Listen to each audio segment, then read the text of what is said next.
Defining Duke, an Xbox podcast, is brought to you by, well, you. If you want to learn how to support the show, go to patreon.com/laststandmedia.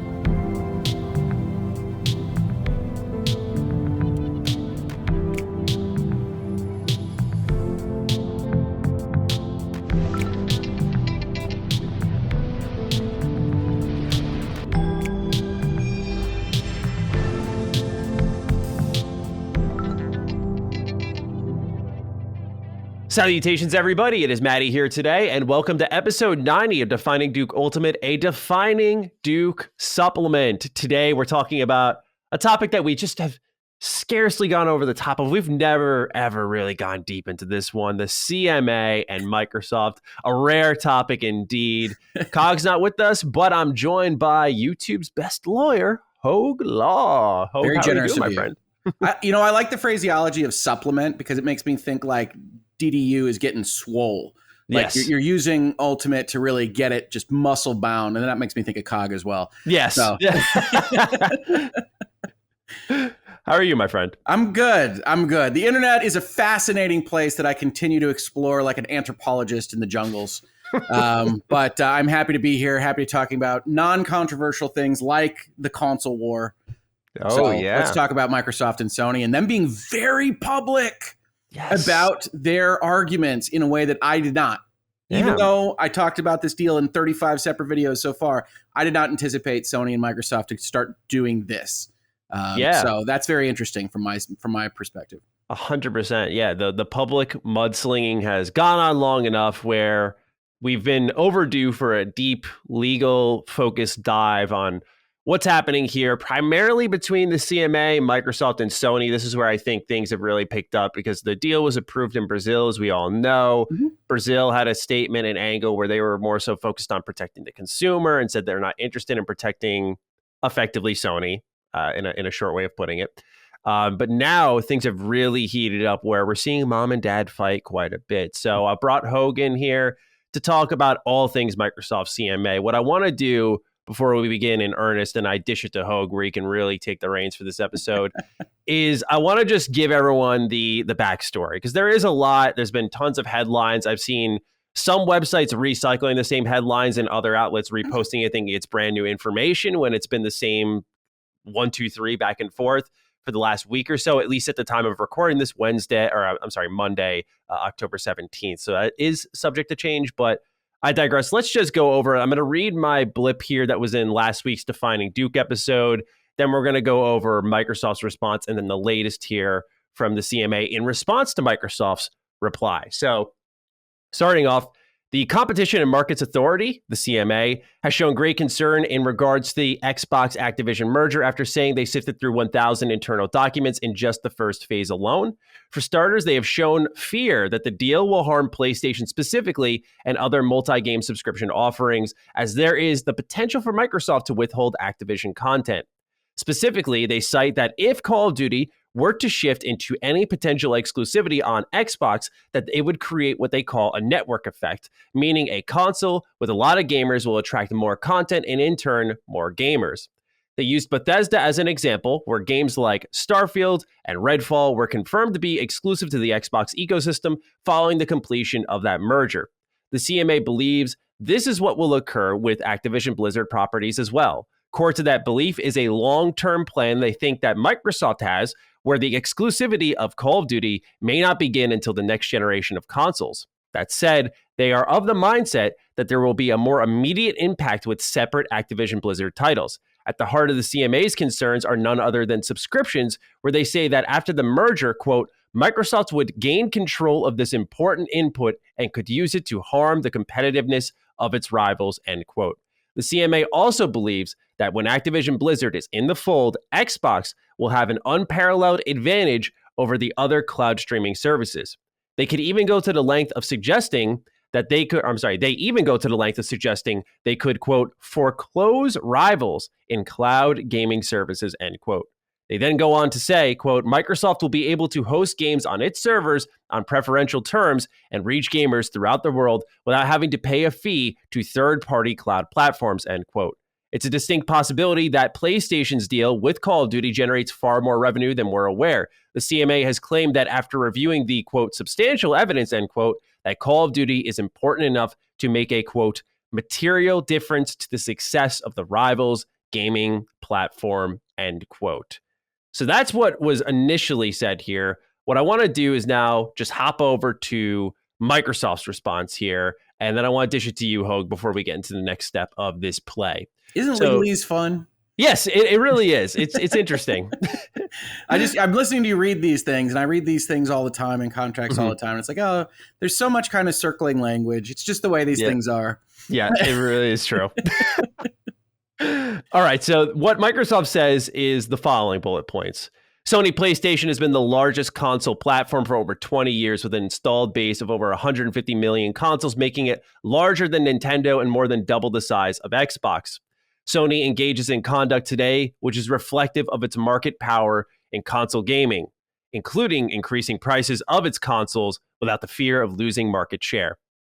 The suggestion that the incumbent market leader with clear and enduring market power could be foreclosed by the third largest provider as a result of losing access to one title is not credible. There are more than 4,000 games available on the PlayStation Store alone.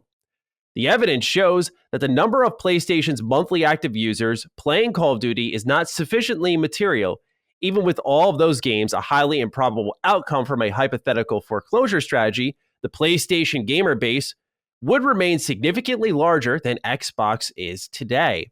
Lastly, since the transaction was announced, Sony has acquired several game studios, including Bungie, developer of the popular online game Destiny 2, Haven Studios, La Single, and Savage Games, and a minority interest in From Software, the developer of the biggest game of 2022, Elden Ring, among other hit games. This complements Sony's existing minority shareholding in Epic Games, publisher of Fortnite, strong first-party game catalog, and extensive portfolio of exclusive arrangements with third-party publishers. There were over 280 exclusive first-party and third-party titles on PlayStation in 2021, nearly 5 times as many on Xbox. Now, Hoeg, a big reason you're here is because whenever myself or Cog, Jez, anyone comes in and offers their thoughts on this, it is quickly wiped away with, well, you have Xbox's best interest in mind. You are a you guys are fanboy. Microsoft fans, yeah. Yes, yeah, like the whole 9 yards. So I want to get your 2 cents on this. Of course, there's a number of directions I want to take you in, but sure. I just want to get general thoughts on this initial back and forth here before we move on to the next step, which is the CMA's reply to what Microsoft had to say. Sure. No, so there's a couple of interesting things here, and I think we can kind of compare what's happening with the CMA to what was in Brazil to note the biggest item here, which is one of the things that people ask me about, which is what does any of this mean? What can they control? What can they do?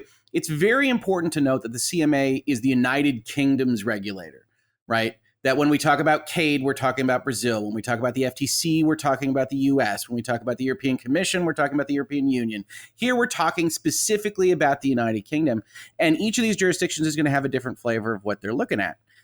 So one area, which I think you said in your summary, which I want to at least just walk a step, maybe a half step back from, is this notion that Brazil cares about competition and the UK doesn't.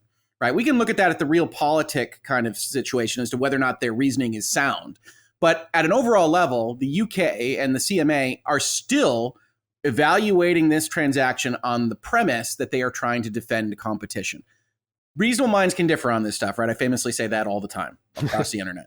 And so a regulator in Brazil is looking at the antitrust laws in the way that I have traditionally looked at them, and the precedent in the United States has traditionally looked at them, which is let's look at whether the price of the goods at the consumer level is going to go up or down. Let's look at whether the quality is going to go up or down. Let's see whether there's incentives to change either of those things after a merger. And they look at it and they say, well, certainly from game development and game publishing and console sales and online advertising, I think they looked at, they picked out their markets that they were interested in. No, the answer is no. Microsoft isn't big enough, right? And I think any reasonable person that is looking at the status of the gaming industry only on those axes, the ones that Brazil put forward, the most obvious one, making games, either developing them or publishing them, tangentially related to that, selling consoles, whatever it is your service is, into the video game distribution sphere, whether that's cloud or whether that's Game Pass. If we're just looking at those broadly, distributing games, making games, this is an easy pass because Microsoft and Activision, even together, simply aren't big enough. So Brazil looks at those markets and says they're not big enough. And also, nobody cares about Call of Duty or Activision in Brazil, which is very helpful to that jurisdiction. That's not the same in the U.S., and that's not the same. That was going to be one of my questions for you. Okay, all right. If the performance of Call of Duty and those types of titles in Brazil has a factor in their decision making. 100%. They spend pages talking about that. They put up a chart that says nobody cares about this, so we don't need to defend Sony from it because Sony isn't moving around in the marketplace based on Call of Duty or any Activision title within our jurisdiction. We look at our people first. Similarly, the UK looks at it. Call of Duty and Activision is a big deal in the UK, but they look at it a little bit differently.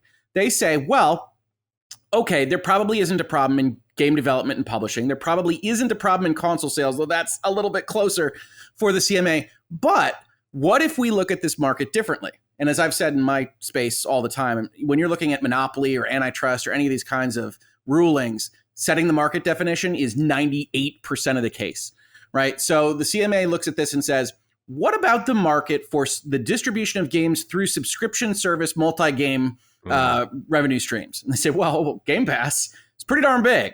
And PlayStation Plus really isn't. They've only currently migrated over to doing more of that kind of multi-game subscription service concept as of right now, this summer. And so we're worried at the CMA level and saying competition could be harmed in that market, not games, not publishing them, not developing them, distributing them through a game service. So Game Pass versus PlayStation Plus. And if you take something out of the market that probably would have been on both or would have had a competitive contracting landscape and put it on one, could somebody say that that's going to give them a much too big first mover advantage to overcome? Is that going to kill competition, not in video games, but in that subscription service space? Now, interestingly enough, I think that's a case you can make. And they do the same thing with cloud services, only they also combine it with Microsoft's tech imprint from having Azure and just being Microsoft in general. And you can make those cases. I think they are poor cases at the CMA level.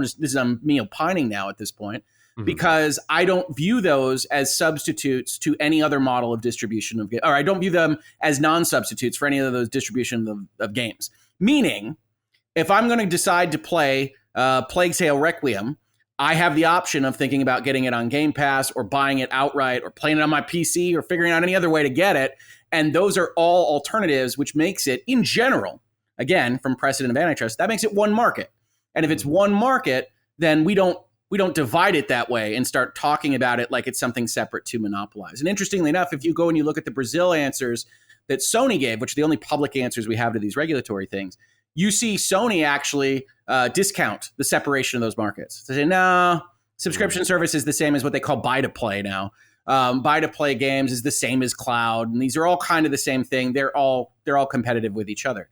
So the CMA is actually, we could talk about whether they're adopting Sony's stance. The CMA is not just potentially adopting Sony's stance. They're actually going further than Sony would appear to have asked them to if their answers matched in Brazil and the UK, and we don't have that background, of course, in the UK. So hopefully that's a good enough lay of the land. Again, I can just talk for 40 minutes on anything if you want. My question, obviously excellent insight as always, but my question, because we stopped at the subscription service part of things, and this is something I don't want to say I've been beating the drum on as of late, but it's sort of been a development in my thoughts is, obviously I'm for the deal going through, but when Satya Nadella came out a couple of weeks ago and went like, this is about competition, let it be about competition. And, I detected a bit of irony in that statement here because Microsoft's really posing as if it's still the Xbox One generation right now. It's like they're in a much stronger position. The $2 trillion underdog. Yeah, right. Yeah, like the richest company in the world. Poor them. And I'm just like, okay, come on, Satya. Like, I know what you're trying to do. Of course, they're not going to try to say what we're all thinking, but it's just funny in that context. And what I started to think about is, they do have a real dominant grip here on the subscription service side of video games. They're real competitors. I just don't think are nearly as strong. Of course, that comes from someone deep within this space. Like I look at a Ubisoft Plus and I'm like, I would never subscribe for something like that when you have a library of games in Game Pass. It's just, I think, objectively the best subscription offering in the industry. My question to you is there a factor there that when Microsoft chose this route, this was in 2017 when they were pretty much down and out, right? They were pretty much falling out of the market. So they chose in the, spirit of competition, right? To take this route and make it their business model. Does that have a factor now that because that's been the primary way for a lot of fans in their ecosystem to consume games? Is that do you think that's rather a considered argument when reviewing this deal? Like, well, they didn't just start it now and got like really ramped up using their $2 trillion of value to wage war and get every deal day one and withhold content from gamers. That this started in 2017. Does that again play a factor at all to you? Well, I mean, I think you saw that play a factor in the Brazil documents. Of course, to all of you that read the 360 paragraphs and 84 pages of Brazilian commentary on this, but they had a section that basically said this advantage, to the extent they have it with respect to Game Pass, was because of, and I can't remember what it translated to in Google Translate, but it was because of their spirit of adventure or something along those lines. It was that they were entrepreneurial and pursuing something that was risky.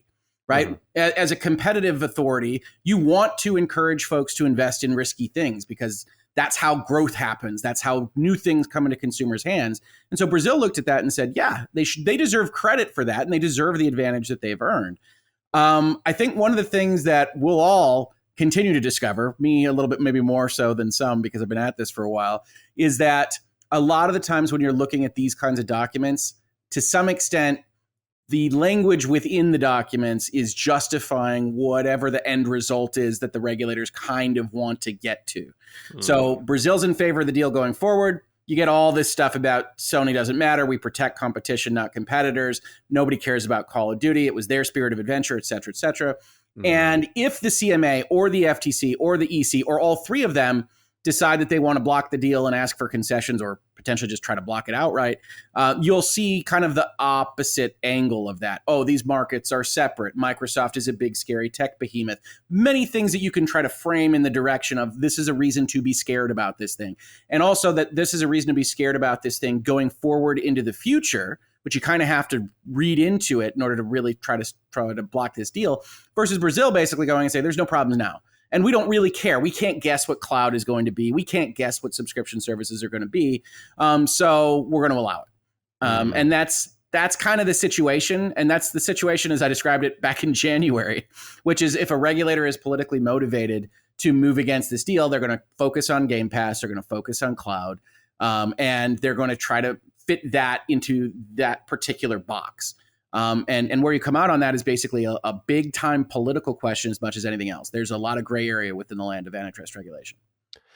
That brings me to perfectly the one of the primary questions I wanted to get your insight on, which is this CMA and how Xbox fans in particular have really accused them of protecting Sony's and PlayStation's best interest. Yeah. Yes, it's been a lot, like gross incompetence.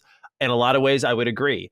I think just the way it's worded is very PlayStation focused, but I do totally concede that while I'm not looking for Xbox to put this in quotes wins, I do keep in mind like their best interest when doing my reporting and like what they're looking for. So I want to know from your angle, do you see the same protection that a lot of the Xbox community is? Because I've noticed now it's starting to almost be like a like in sports, you got the big free agent, the big fish, your team's going for them, and like everyone's in on it. Like everyone's an agent saying like, they're worth this much and really determining a player's value. So I want to get your insight here on, is the CMA truly protecting PlayStation's best interests here or the consumers? Well, let me play devil's advocate for the CMA right here. Sure.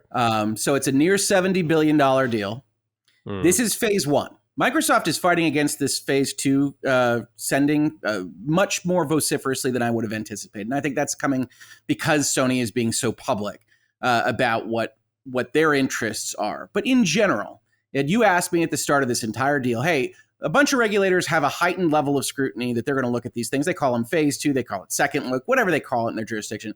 Are any of them going to do that? I would say every single jurisdiction. Without even knowing the background of what the internal documents of these companies show. At that size, 5 times bigger than the biggest deal in the industry's history, coming to the biggest tech company on earth, then that's why these statutes are written to have a phase two. It's this kind of deal. And so to some extent, I don't think that the CMA's arguments or language in their phase one document actually matter all that much. One of the things that I think gets reported a little bit erroneously is this notion that the CMA believes something. One of the things that happens in the phase one document is basically that they put all of the legal weasel words, all of the cans and the shoulds and the mights and the mays throughout the document. So at the end of the day, what the CMA determined is what I think anybody intuitively would determine. Hey, that's a big freaking deal. That could cause something. Let's send it to the scientists and the economics folks, right? And that's what phase two means. Microsoft's fighting against that because the CMA went public with their phase one referral document, which I criticized when it happened. I don't watch UK antitrust deals be regulatorily approved very often, right? And one of the things the CMA has done here is they've gone out with Twitter threads. They've gone out with, emoji-laden responses to these things. And honestly, this document, although it's the middle of October, that people have been referring to, that Microsoft has directly responded to now, is just the final version of the document that was put out there in September in a 98% complete fashion, which we covered then. So we're kind of looping over and over again on this same set of facts because the CMA is running a marketing campaign. And I'm not going to sit here and tell you that's wrong. It's a political kind of concept. They're trying to show we're protecting the British people, et cetera. But it's not the way we do things here in the United States. You might have noticed people keep asking me, when's the FTC going to talk? When's the FTC going to talk? When's the FTC going to talk? If the FTC doesn't block the deal, you will never hear anything about that process, ever. The FTC does not approve deals. It just kind of, the deal closes, right? So I tend to think the FTC is going to block and ask for concessions just because Microsoft has effectively offered them in public. And we'll talk about the FTC in a bit, I would gather. But when we're talking about what the CMA did, are they adopting Sony's arguments in this document? I would say they are. But Sony presented at least a plausible theory of harm that what this document is actually doing is saying, hey, fancier independent people, check this out. That Sony has made this case, and we don't think it's crazy. Like, that's the level of evidence right now. Okay. Hey, maybe. And yes, the CMA, I think, in their PR machine is not making that distinction either. So this is not me blaming journalists or outlets or coverage or YouTubers or anything, because I think the CMA is really blurring that line. And that I do have a problem with, because I think you have to have an understanding in public of what your agencies are doing. And I think they are not making that very clear. So yes, I think they take some of what we saw in the Sony answers to Brazil, and we know those were probably the Sony answers to the UK, and then they appear in paragraphs in their findings. But they should not be interpreted in that context as this is what the CMA found, as much as this is a plausible theory that the CMA did not immediately discard. And you can still have a problem with that. But that's really what the framework is going into phase two. Interesting. Okay. So that's all new to me. So we touched on the FTC. So let's get them involved a little bit here, which is that the report has been from Deal Reporter via Seeking Alpha that the FTC is going to be looking into this by late November. Now, that was new information to me, that the FTC doesn't necessarily approve a deal. They just sort of let it go. You mentioned blocking, asking for concessions because Microsoft has willingly made them. What concessions are you expecting? Are you thinking like Call of Duty will never be exclusive in perpetuity? I mean, that's a big question mark going in. It's something COG has kind of presented a lot. There will be no indefinite concessions. Microsoft and their lawyers would not allow it. You can't have an indefinite concession because you don't know, right? Call of Duty costs $100 million to make. Let's just be conservative, right? And you have no idea. Everybody hates Call of Duty in 5 years. You can't be bound to make that game. You can't be bound to these business decisions forever and ever. Amen.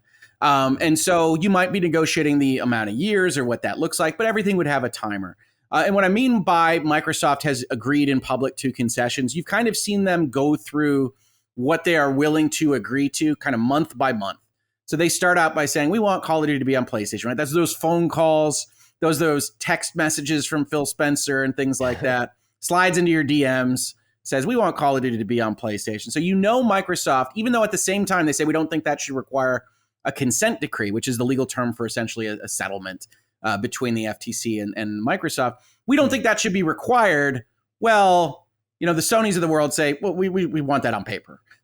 let's get all this stuff on paper. And so Microsoft has already signaled out to the public, here are the things we are willing to do. Here are the swim lanes. And here, if you want to try to block this, here are the things we would be willing to give you. And we probably wouldn't pout about it too much. Because at the other end of this, and Microsoft is clearly kind of prepping for this if it comes to it, the other end of this is that the FTC and the CMA and the EC and everybody else, they aren't the final deciders on these things. Every jurisdiction has a court system. And so these executive branch, and I'm using that from the United States parlance, there's different names for it in different jurisdictions. The executive branch agency has a statute that gives it power. It makes a determination about that. In this case, they would have to determine, the FTC would, that it substantially lessens competition. At that point, they have a blocking right, and they can say, we're going to block your deal unless you agree to make Call of Duty available on PlayStation until the end of the generation. Let's just pull something out of the air. Sure. And Microsoft says, okay, that's fine. And then we agree. And then that deal is allowed in the United States as long as it agrees to certain of these, we call them covenants in the law, but they're promises to normal people. And so you have these in the consent decree, and Microsoft says, okay, we can agree to that. We can agree to that. We can agree to that. And if we don't, if the FTC asks for something crazy, right, you'll make all your games available on the PlayStation ecosystem for free. Whatever. The FTC can ask for anything once they decide that they're going to try to block it. Microsoft can say, well, no, actually, now that we're looking at what your powers are, FTC, we don't think that this deal actually substantially lessens competition at all. So we're going to make you take us to federal court. So we can agree on these consent items. That's what the negotiation is. That's where the leverage is between the two parties. And if we think you ask too much and we're not willing to do it and we want to defend the deal, then we can sue you. In other contexts, you have folks that don't defend the deal. You might remember the NVIDIA ARM deal died. Yes. FTC blocks it. NVIDIA had offered a whole host of concessions that were in their attempt to get the deal to go through. And you saw that in some of the court documents. And ultimately, NVIDIA's like, well, all right, we'll walk away, right? And so that can happen as well. But all of these agencies are kind of deciding how far they're going to push and whether Microsoft is going to push back. And so, like I said, I think Brazil, what we have seen from them follows kind of more traditional antitrust jurisprudence, but we've got saber rattling from the CMA.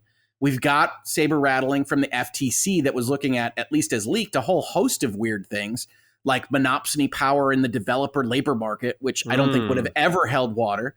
But they are at least indicating that they want to be a more activist agency. They sued Facebook to stop the purchase of a tiny like gym membership virtual reality app, which I think is crazy, but it does signal that the FTC might just be willing to go out there and say, sue us in federal court, like just be crazy. And so Microsoft wasn't it said that with FTC's new leadership that they were going to be cracking down more on big tech? Yeah, Lena Khan, who is their new chairperson, it was elected basically on the premise that the technology companies were not being properly regulated, primarily under antitrust. Now, interestingly enough, Microsoft, one of the biggest tech companies in the world, that's not actually the companies that they're aimed at. It tends to be what we might call new tech.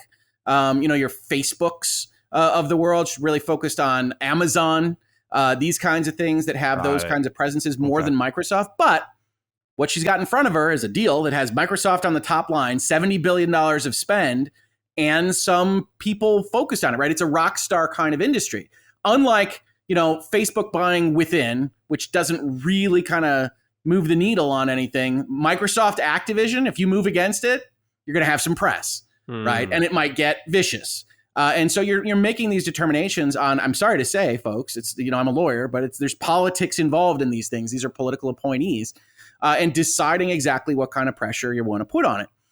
So that you get all sorts of things. You get rumors at the FTC level that the staff was really upset that they sued over the Within deal because it's a crazy theory of antitrust authority. And if they pursue that kind of thing with Microsoft, the sky's the limit in terms of virtual legality episodes. We've been doing it for 4 years. But, my sincere belief is if we were just looking at all of these agencies evaluating antitrust as they all have for 50 years, the EU would probably still be a bit of a problem. They just don't like big numbers, but you could work through it. Everybody else would basically say, no, they're not big enough. They don't control enough of the market when this is over. And we have to go find a different market. It's one of those things where I think the deal will go through. I think it will have concessions because Microsoft has signaled that it's willing to have that talk. But if they push too hard, then all hell breaks loose. And I'll be there for it. Of course you will. And then we'll be here as well. So then what do you believe PlayStation's angle in all this is? Because we talk about a lot on defining Duke. For me, I've always said the MO seems to be like, stop the deal at all costs. Because now when they took it publicly and they started to play the victim in their own way, it really led to this. Clearly, they had to have this conversation of we are going to get bad PR from this. Like people with outside of our hardcore ecosystem are going to look at us and view us as whiny babies potentially, and we're willing to accept that. So what I want to know from you, rather get your opinion on, is do you think their angle is stop the deal at all costs? Is it just extract what they can, sort of leverage a little bit? Because that's where the conclusion we came to. Like, they're just going to leverage what they can, and the deal will go through, and there's like, okay, well, we got what we could out of it. We sort of like squeezed it dry. Or is it somewhere in the middle where the ultimate goal maybe isn't to kill the deal, but if it stops, cool. So where do you think they come in here? I think at the start of this, January 2022, no reasonable actor in the industry would have thought that the deal could be just flat out stopped. So I think that Sony kind of had that in the back of its head. They apparently declined the contract offered by Phil Spencer. I mean, that's what really got them angry and shouting at each other publicly in this last couple of months. They declined that. And moving forward, I think Sony was just kind of observing and seeing what, if any, reaction they could discern from the regulatory process. Remember, the way these regulators work, I think people know this now, maybe even a little bit better than they used to. Part of the regulatory review is to go ask industry participants what they think about this stuff. So Sony and its lawyers were constantly answering this question. And they clearly came around to this notion that Call of Duty was too big, and maybe they could get something out of it, right? Microsoft moves immediately in January to go and try to disarm the Call of Duty bomb. Says, hey, we're going to agree with a contract. You guys are going to be taken care of. We're going to get it done. Sony says, no, not good enough. And then that remains a question mark. But Sony now knows that Microsoft thinks that's a potential regulatory weakness, right? If you're playing like chess on all this stuff. So they bide their time. And then you start to see weird stuff coming out of the FTC. Oh, the FTC is actually thinking about this deal more than we thought they would. We see the senator's letter come out with the unionization stuff and say, oh, they're actually basically asking the FTC to reject the deal. Now, that was always, again, kind of specious. I did a video on that as well. But Sony's starting to see, okay, bare minimum, the political wins are not this kind of gimme to Microsoft that maybe Microsoft had hoped they would. I don't think they're that naive. So I think they knew some of this was going to come down the pipe. But then as things get more and more leaky, and they start to think that there's a chance of this being something that they could potentially stop, then I think they throw their weight behind it. So I think the notion that you put out there, which is probably right, is realistically very minimal chance that they can just flat out stop the deal. But it's not zero. And if we throw our weight at it, maybe it happens. Or maybe we get a 10-year Call of Duty contract that is mandated by government law or something along those lines that actually does matter to us because we make a material portion of our revenue out of that. And that'll give us enough runway to make, duties of call or whatever the heck we call our competitor there. And so I think they see an opportunity. I don't think it's an opportunity they knew that they would have going into the year. And I think they see that happening, and you're seeing them make decisions based on that. So can you blame them from a corporate perspective? No, not necessarily. From a PR perspective, it's kind of difficult to separate because this is two large groups of people that really believe in their plastic boxes. And one thing that you could potentially argue in-house at Sony is, well, anytime you are fighting for our plastic box, you can potentially say, we're fighting for you. You guys, we know you love Call of Duty. We're trying to make sure that it isn't gone from your lives forever due to the illegal and heinous acts of, whatever. And so I think that they probably thought, and maybe they're right, I don't have like data on this or polls, that they could convince enough of the PlayStation fans already that this is a good thing and they can go, pick up their sabers and otherwise leave nasty grams in the comments to my YouTube videos. What happened? So we touched on it a little bit in the initial write-up, and we're sort of ebbing in that direction as well. So I wanted to get into PlayStation and the money that they'd be making from Call of Duty. Because while it was never directly said, the CMA's investigation, at least initially, seems to insinuate to me, and this information is redacted with the little scissor symbol, so we don't know how much it is, but Microsoft makes the argument saying that it's not that much, but the CMA is claiming that it is a difference maker in their platform. So again, just your opinion on this before we continue to the next part of the deal. Do you think PlayStation makes more money on a Call of Duty deal than we possibly know about, just given what the CMA is indicating? Well, I mean, you can kind of spitball it, right? They're getting 30% of the purchases and microtransactions that happen in Call of Duty world, which is an enormous amount of money on a yearly basis. And quite frankly, their baseline budget is probably based in part on getting that money. So I think this is an interesting place where you can kind of compare and contrast Brazil and the UK, which is Brazil flat out says, this is a lot of money. I can't remember what it translates to, but it's like, this is a significant percentage change in what the revenue will be and what the sales will be. And there will be a significant percentage change in what people buy Xboxes. And Brazil goes and says, all of these things are true, but it's not an existential risk, so we don't care about it, right? Mm-hmm. It's not going to mean that Sony can't be in the games. And then they use the what I thought was a very well-considered argument that says Nintendo doesn't have Activision. And Nintendo is selling like hotcakes. So Sony, get out of here with the existential argument. CMA says basically what Brazil says here. It says it's going to be a lot of money. It's going to be a big change. It's going to be an advantage for the Xbox. And because we're so concerned primarily with Game Pass, we're worried that it could absolutely cripple things, because we can envision a future where buy-to-play is essentially a much smaller portion of the market. And if you don't have competition in that subscription service market, well, then you're not actually competing in it anymore. And so you don't have to believe the CMA. I tend to think that we should be a little bit reluctant to have, 6 guys in suits in a room try to figure out what the future of gaming is, because for the most part, even us that follow it very, very closely, I think are very often wrong. And so ain't that the truth? Yeah, well, yes. And you look at analysts, right? You look at people that are actually analyzing the stock prices and things, and very gifted ones, that talk even on YouTube and things. They're very often wrong. It's looking in a crystal ball. And so I think I prefer, this is a kind of op-ed portion of this, I prefer the little bit, we should be reluctant to use the mighty power of government on things like tech because they switch around so fast. But the CMA says maybe we should. And that's a philosophical difference. And so I think that's really where they're coming from on that. Okay, that's beautifully said, because now we can really get into the latest response. So we went over a lot of top to bottom, what's happened so far, but now the latest response from the CMA.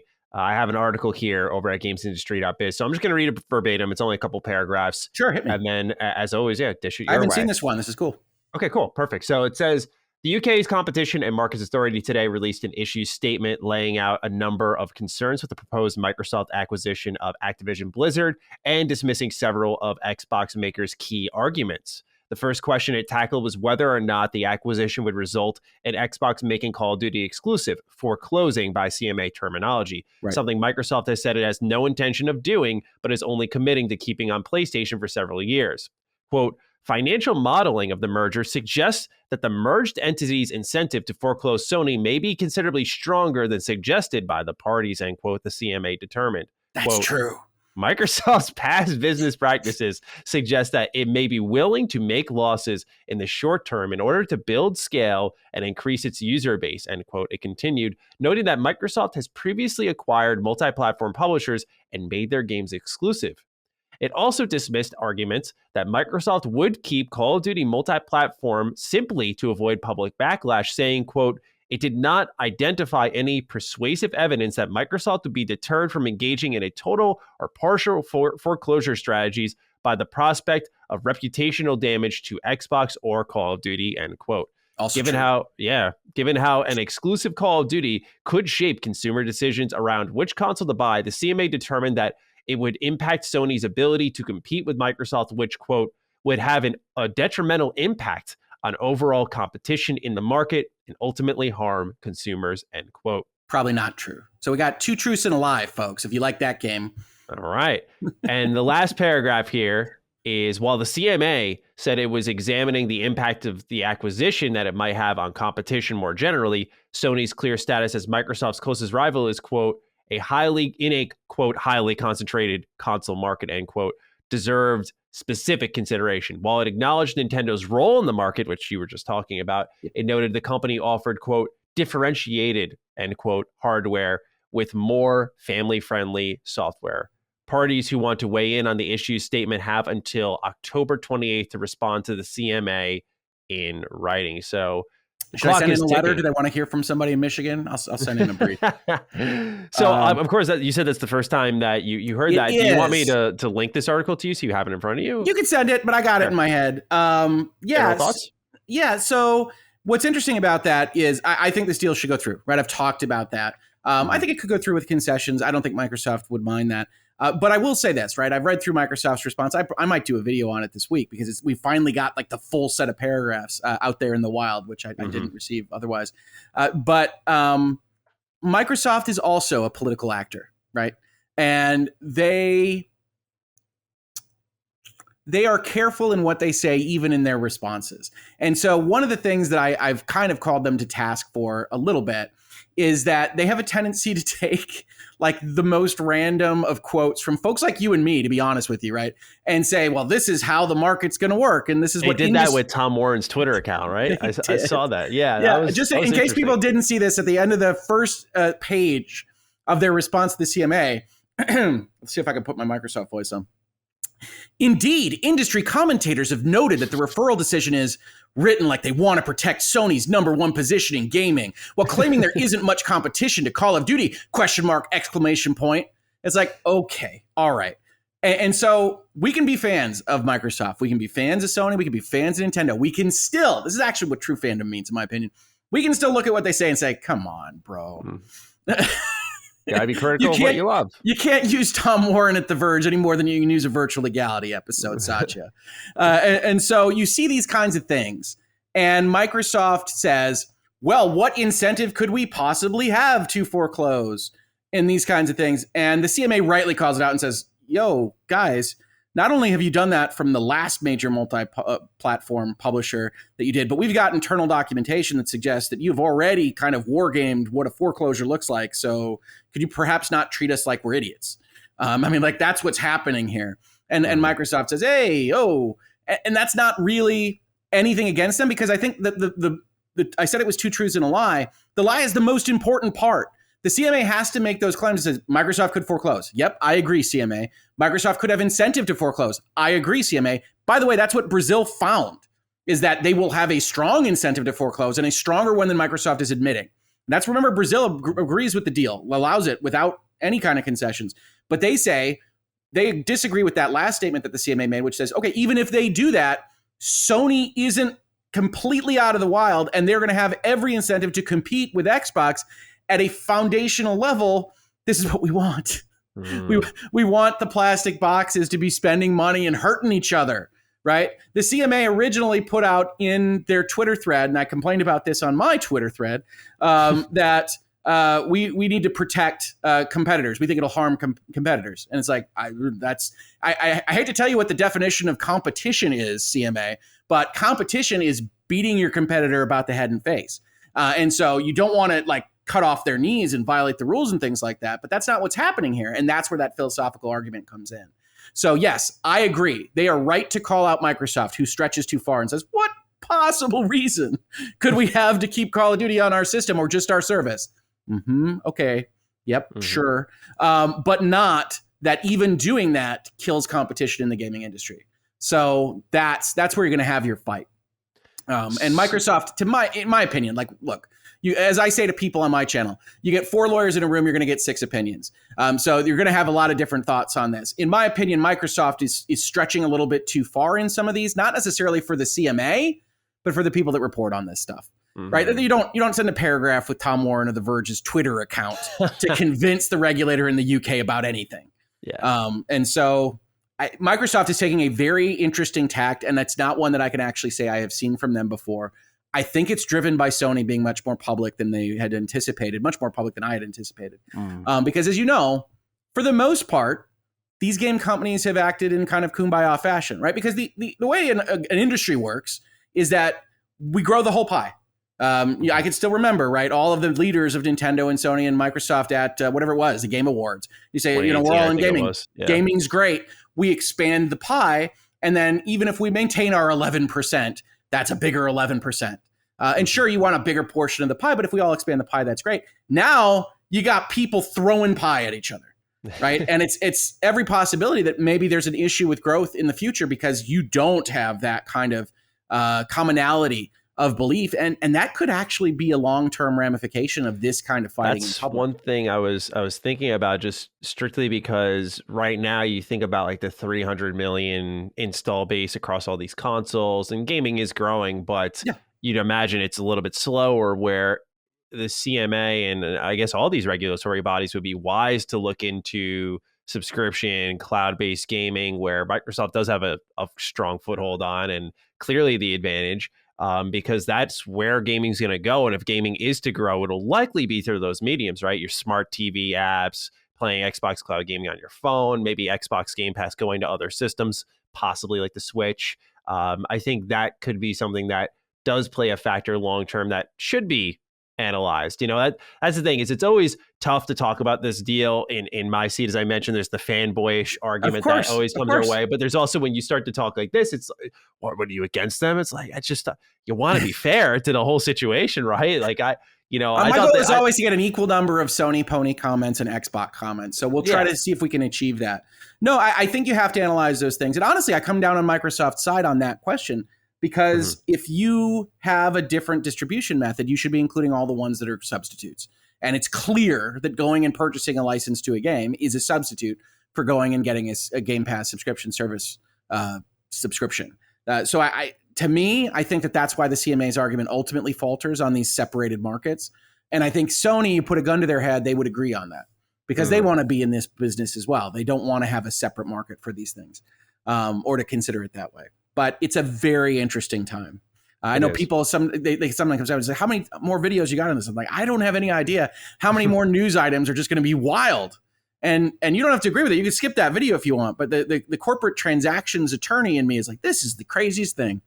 If we didn't have Elon and Twitter going on at the same time, it would be the craziest deal of the year. I'm not sure it is with Elon, but it's just a wild, wild time. And I think reasonable console warriors that love their Microsoft Xbox have to at least treat with the fact that it's not crazy to separate out the markets. It's not crazy. It might be wrong, but it's not crazy. Yeah, and some people have said that. They're like, oh, I'm tired of hearing about it, But the reason, like, we at Defining Duke circle back to it, it's always in our top 3 items of the news, is because it's just everything that comes out of it.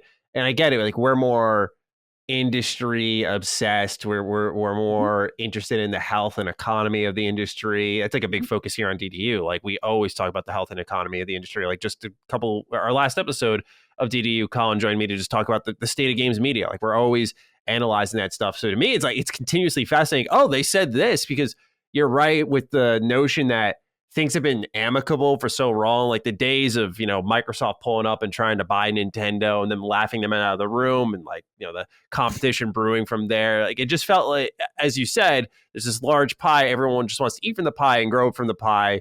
But this has brought out a fierceness, and it not only invigorated the player bases, but we talk a lot about in this episode, plenty of Xbox fans calling for the CMA's head.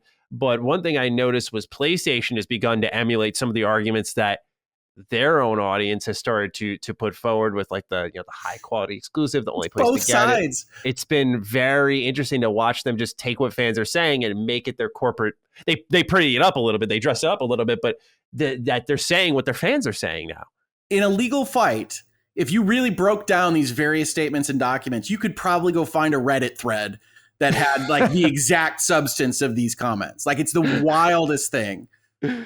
Now, my real last question here for you is, in conclusion, it seems like Microsoft is going to have to bend somewhere. I think that's been a requirement for a number of months. Okay. I think what now we're fighting about is how harsh they should be and what Microsoft is going to allow. Yeah, that was going to be what I wanted to pick your brain on, is, what concession do they make here? What you said, no Call of Duty in perpetuity. It doesn't make sense. The lawyers probably wouldn't allow perpetual promises. Right. That just doesn't happen. So what do you potentially see could be options for them? What is it, bringing Game Pass to PlayStation even? Like, does that... No, because they can't mandate Sony do anything, right? And that's out of Microsoft's hands. We can only mandate Microsoft do things. And so as part of this, I do anticipate a Call of Duty promise. And that promise, it's really difficult to actually draft and negotiate consent decrees and settlements, because you really have to think through details. So that will take a while. Even if the FTC decides to move on that in November, we still won't hear from them if they're going through a consent decree process until that finishes up. And so I would not anticipate hearing from the FTC in November, no matter what Seeking Alpha or anybody else says. Could still happen. I don't want to dissuade people, but I would not anticipate hearing about this thing from the major regulators until next year.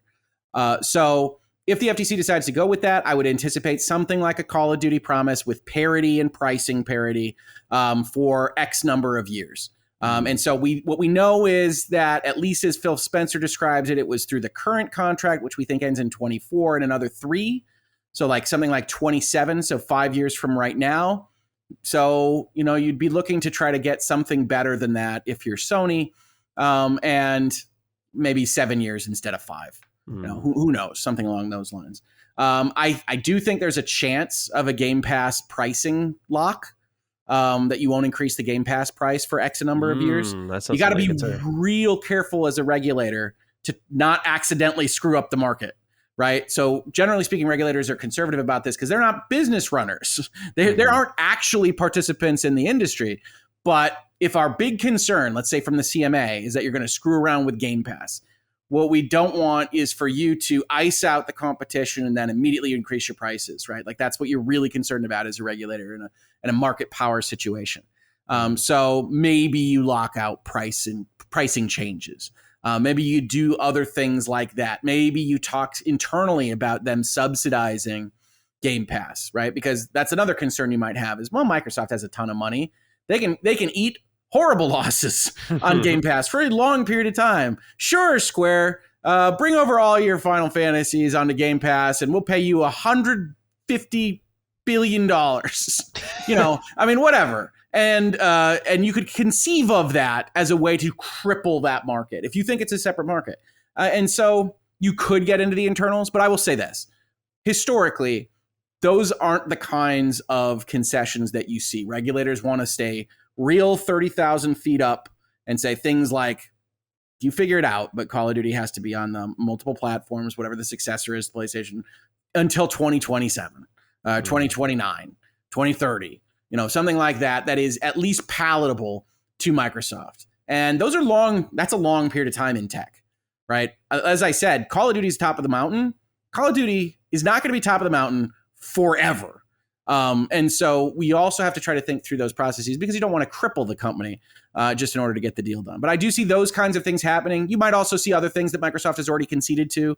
Microsoft will acknowledge the unions that form at Activision before the deal. Microsoft's already said they're going to, right? But that's a promise in a press release. We can put it on paper with the government backing, right? You can make a promise to the government of the stuff that you're already conceding that you're going to do. I think they also have you're going to open up your Windows performance in connection with app stores and things like that.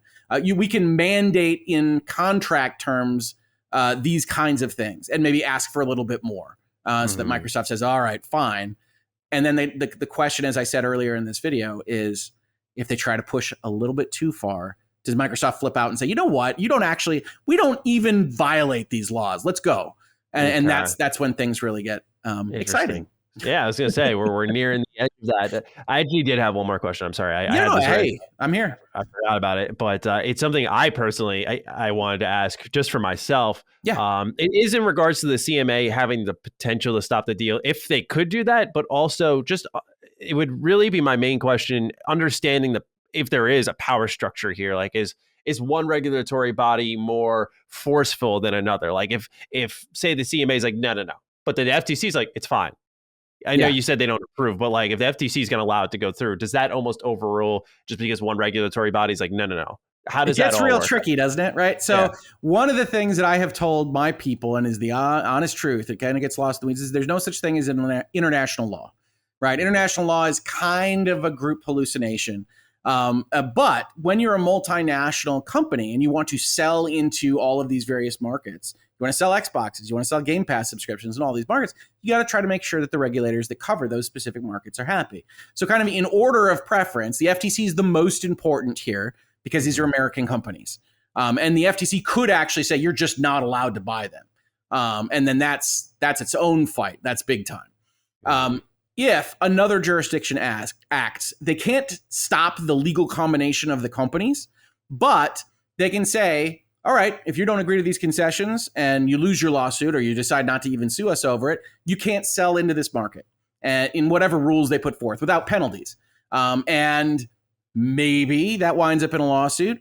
Maybe they sell into the market anyway and take the penalty as a cost of doing business, depending on how it's set. You've seen this a lot in kind of the iPhone space, where they just say, screw it, whatever. And then they just rack up the penalties on whatever else they're doing. And then they say, well, we'll sue you later about it. I mean, there are ways that tech companies can do this. But when you see people like Christopher Dring at the Games Industry Biz and saying like the CMA can block the deal, what they mean is that Britain's a big gaming market. I think they're 7th in the world or 8th in the world or something like that. They are a big gaming market, and there is no world in which Microsoft would want to go forward without approval of the deal. That if it push came to shove, it's very hard to imagine that everybody else agrees and Britain doesn't. But if that push came to shove, then there are a number of options arrayed before them. They could sue over the determination. They could just exit the jurisdiction. And then you get those kind of calls that you might see on like cable, right? Which says, it's because of your regulators that you can't buy an Xbox, right? Talk to your congressman or your parliamentarian in the UK. That's why you can't get this, you can't get this. And then Microsoft could really just go full nuclear exchange. That's why you can't get Windows. Okay, sure. But all of those are options for them in a really public, really vicious fight. But in all honesty, the smaller jurisdictions, not EU, not UK, not US, they're all likely to fall in line with whatever kind of the overall zeitgeist is. You've already seen Saudi Arabia and Brazil say it's fine. Yeah, we're not even getting involved in this. You would expect that from most of the smaller jurisdictions. Some of them might wait to kind of take their talking points from the bigger regulators. I think Australia delayed until the FTC figured out what they're doing, that kind of thing. But for the most part, the job of Microsoft's lawyers now is to go and say, all right, if we're going to have concession requests for multiple jurisdictions, what we want to do is we want to work with all of them to get to one kind of set of concessions that allows us to sell a product and service without like the UK version and the US version across these jurisdictions. So we figure out who's going to try to block us. We figure out what they're asking for. We try to like kind of synthesize those into a place where everybody is relatively happy, and then we close the deal. It's big time international $70 billion merger transactions law. That's why they're going to spend hundreds of millions of dollars on lawyers.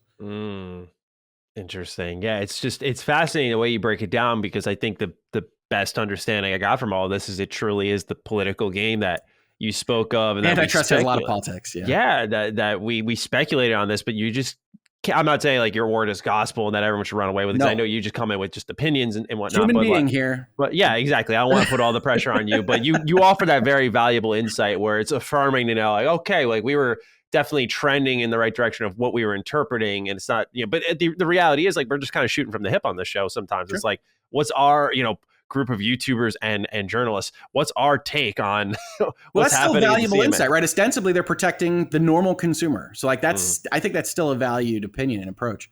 I appreciate that a lot. And I, of course, appreciate your insight here. Is there any concluding thoughts you want to offer on what's happening with the deal, where you see things going, anything at all? The only thing I would ever say on this, and this is borne out every single news item you've seen, folks, is that you should just assume if you see something that seems like it's black and white, it's extreme in one direction or the other, that's probably not the whole story.